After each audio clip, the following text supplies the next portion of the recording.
Hey everyone! In this video, I want to go through just some basic things you can do in programming with Ruby.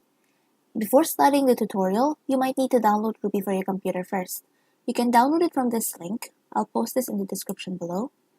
And for this video, I'll be using Notepad++ as my text editor. You're free to use whatever you want, but if you want to use Notepad++, I'll be posting this link where you can download it from in the description as well.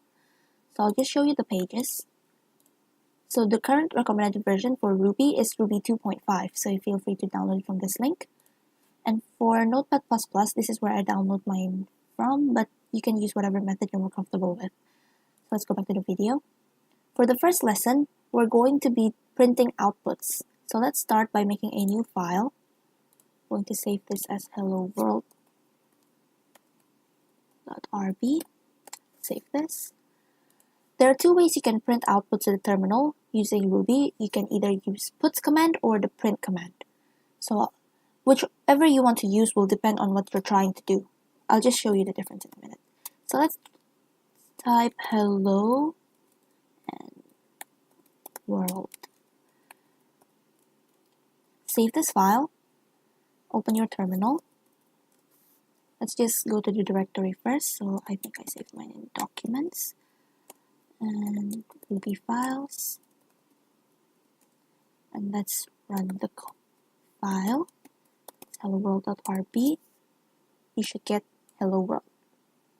Now let's do the same thing, but let's try using the puts command instead of the print. Let's just see the difference. Save this file, go back to your terminal, run this file, and you'll see that you get 3 lines of outputs instead of 1. Why is that?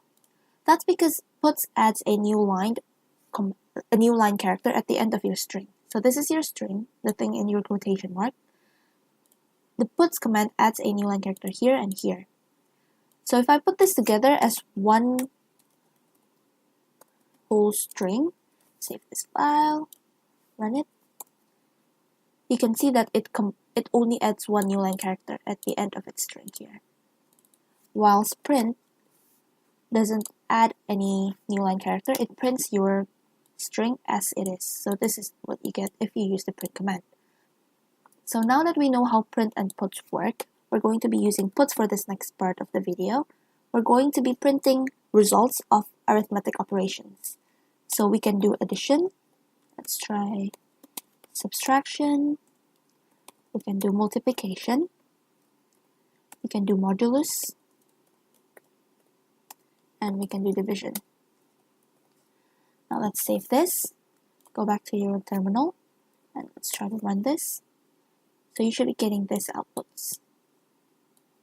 So 11, 1, 30, the remainder is 1, 1. Why do we get a whole number here, not a decimal?